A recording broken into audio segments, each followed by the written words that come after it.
মুভির শুরুতে আমরা দেখি জেফ নামের এক লোককে, যে নির্জন একটা মরুভূমিতে ফটোগ্রাফি করতে এসেছিল।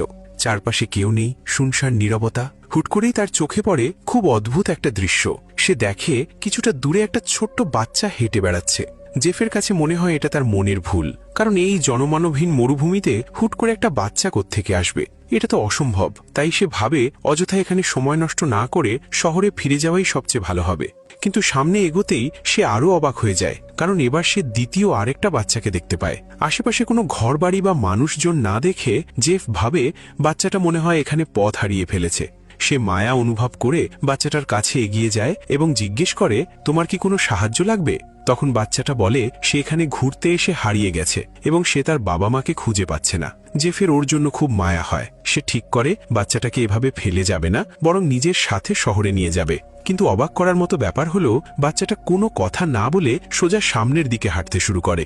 জেফ তখন ভাবে হয়তো বাবা মাকে হারিয়ে বাচ্চাটা খুব ভয় পেয়ে আছে, তাই সেও বাচ্চাটার পেছন পেছন হাঁটতে শুরু করে। আধ ঘন্টা মরুভূমিতে হাঁটার পর তারা এমন একটা নিস্তব্ধ জায়গায় চলে আসে যেখানে মোবাইলের নেটওয়ার্ক একদমই কাজ করছিল না। জেফ বাচ্চাটাকে থামিয়ে নিজের বোতল থেকে কিছুটা জল খেতে দেয়, কিন্তু জেফের তখন একটুও ধারণা ছিল না যে তার এই একটা ভালো কাজই তার জন্য একটা ভয়ঙ্কর দুঃস্বপ্নের শুরু হতে যাচ্ছে। জল খাওয়ার পর জেফ বাচ্চাটাকে নিয়ে ফিরে যাওয়ার চেষ্টা করে, কিন্তু বাচ্চাটা তার কথা না শুনেই সামনের দিকে এগিয়ে যায়। এদিকে সন্ধ্যা নামতে শুরু করেছে দেখে জেফ এখন বাড়ি ফেরার কথা ভাবে। কিন্তু সমস্যা হলো, সে মরুভূমিতে পথ হারিয়ে ফেলেছে, আর এখানে মোবাইলের নেটওয়ার্কও ঠিকমতো পাচ্ছিল না।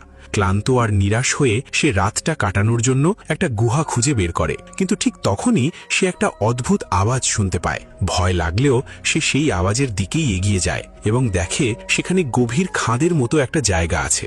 সে যখন খাদের আরো কাছে যায় তখন দেখে নিচে একটা বাড়ি আছে যেটাতে আলো জ্বলছে, আর একজন মহিলা বাড়ির বাইরে দাঁড়িয়ে আছে।